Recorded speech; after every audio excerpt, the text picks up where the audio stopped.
Em 2024, um grupo de hackers norte-coreanos, conhecido como Jump Pisces, realizou um dos maiores roubos de criptomoedas da história, desviando bilhões de dólares para financiar o regime de Kim Jong-un. Esses criminosos não agiram por ganância pessoal, mas por uma lealdade cega ao seu país, transformando o crime em uma missão patriótica. Como eles conseguiram enganar o mundo e roubar fortunas digitais? O que motiva alguém a arriscar tudo por um governo autoritário? E o que isso revela sobre o poder da lealdade? Fique até o final, porque essa história vai te mostrar como a tecnologia pode ser uma arma e te deixar pensando se estamos mesmo seguros. Imagine um país isolado, com uma economia sufocada por sanções internacionais. A Coreia do Norte, sob o comando de Kim Jong-un, enfrenta dificuldades para financiar seu governo, suas armas e seus programas nucleares. Mas, nos últimos anos, esse regime encontrou uma nova fonte de dinheiro: criptomoedas. Diferente de bancos tradicionais, criptomoedas como Bitcoin e Ethereum operam em redes descentralizadas, sem um órgão central que possa bloquear transações.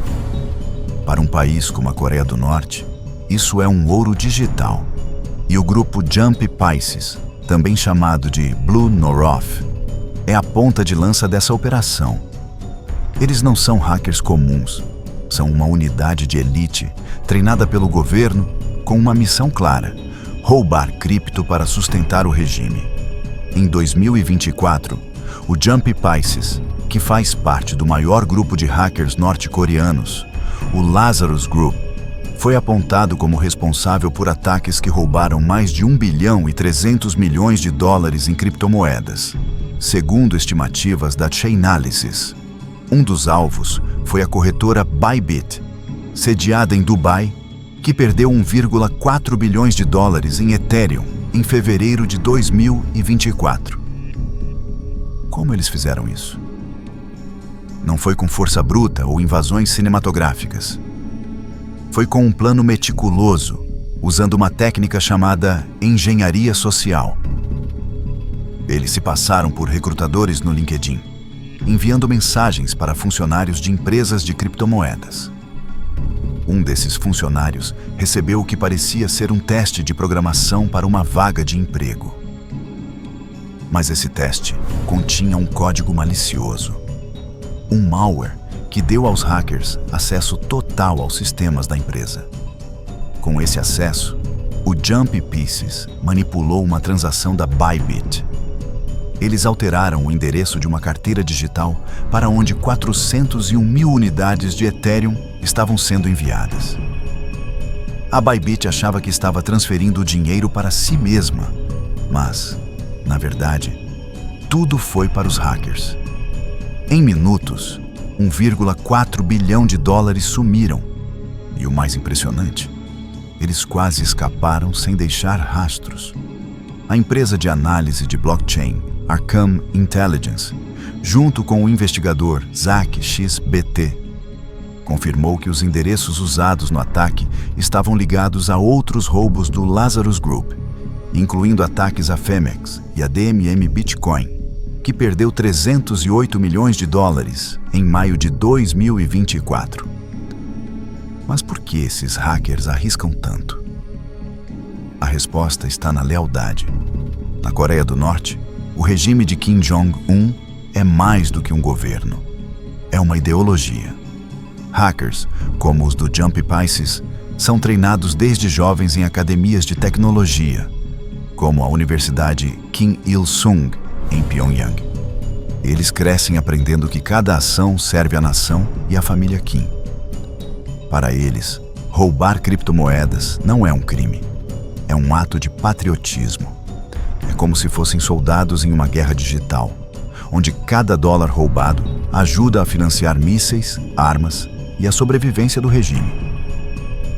Um relatório da ONU de 2023 estima que os ataques cibernéticos norte-coreanos geraram 3 bilhões de dólares desde 2017, equivalente a 45% do orçamento militar do país.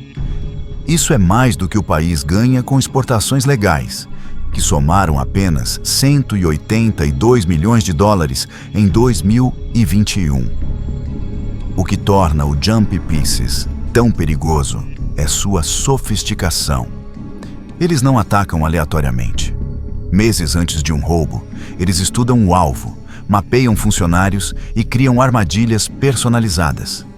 No caso da DMM Bitcoin, um hacker se passou por recrutador e enviou um teste falso que continha malware. Quando o funcionário executou o código, os hackers invadiram o sistema e manipularam transações, roubando 4.502,9 bitcoins. O FBI e a polícia japonesa confirmaram que o ataque seguiu o padrão do Jump Pieces, com técnicas de engenharia social que exploram a confiança humana. Depois de roubar, o Jump Pieces é mestre em apagar seus rastros. Eles usam serviços de mistura de criptomoedas, como Tornado Cash e Sinbad, para lavar o dinheiro. Esses serviços misturam as moedas roubadas com outras, tornando quase impossível rastrear o destino final. Tom Robinson, da Elliptic, diz que os norte-coreanos têm uma sala inteira de pessoas trabalhando em turnos para lavar criptomoedas, usando ferramentas automatizadas e anos de experiência.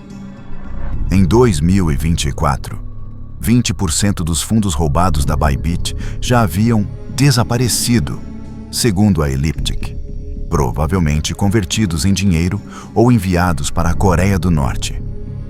O que motiva esses hackers vai além do dinheiro. Na Coreia do Norte, lealdade ao regime é tudo. Hackers como os do Jump Pieces são tratados como heróis nacionais, recebendo privilégios que a maioria da população nunca verá. Mas essa lealdade tem um lado sombrio. Eles operam sob pressão constante, sabendo que falhar pode significar punição severa. Para Kim Jong-un, criptomoedas são uma salvação. Sanções internacionais cortaram o acesso a recursos tradicionais, como exportações de carvão. Park Jung-won, professor da Universidade de Dankook, diz que sem os roubos de cripto, o regime teria ficado sem fundos. Esses ataques financiam desde mísseis balísticos até o luxo da família Kim. Mas nem tudo sai perfeito. No ataque à Bybit, a empresa reagiu rápido, oferecendo uma recompensa de 140 milhões de dólares para quem ajudasse a recuperar os fundos. Até agora, apenas 40 milhões foram bloqueados, graças a investigadores como ZAC-XBT, que rastreiam carteiras na blockchain. Mas a recuperação total é improvável. Criptomoedas são projetadas para serem irreversíveis, e os norte-coreanos sabem disso. Eles usam carteiras múltiplas, espalhando os fundos por dezenas de endereços, como fizeram no ataque a Ronin Bridge em 2022, que rendeu 600 milhões de dólares. Essa história levanta uma questão desconfortável. Quão vulneráveis estamos? O Jump Pieces não ataca só corretoras. Eles já miraram em empresas de tecnologia, bancos e até jogos como Axie Infinity, que perdeu 620 milhões de dólares em 2022. Cada ataque mostra como a tecnologia, que deveria nos conectar, pode ser uma arma nas mãos erradas. E o mais intrigante é o viés de lealdade. Para os hackers, o crime é justificado porque serve ao bem maior do regime. Mas para o resto do mundo, é uma ameaça que cresce a cada dia. O impacto vai além do dinheiro. Esses roubos financiam um regime que testa mísseis e ameaça a estabilidade global. Em 2022, a Coreia do Norte realizou mais de 90 lançamentos de mísseis, muitos financiados por cripto, segundo a inteligência sul-coreana. E enquanto o mundo tenta detê-los, o Jump Pieces continua ativo, planejando o próximo ataque. Como se proteger? Nunca clique em links ou anexos suspeitos. Use a autenticação de 2 fatores e desconfie de ofertas boas demais, como vagas de emprego no LinkedIn. Quer aprender mais? Eu preparei um guia gratuito com 5 dicas para proteger sua vida digital. O link está na descrição. No próximo vídeo, vou contar outra história chocante de um ataque cibernético que quase mudou o mundo. Quem estava por trás? Você vai se surpreender. Se gostou dessa história, deixe um like, se inscreva no canal e ative o sininho para não perder o próximo vídeo. O mundo digital está em guerra e eu vou te mostrar quem está lutando. Até mais.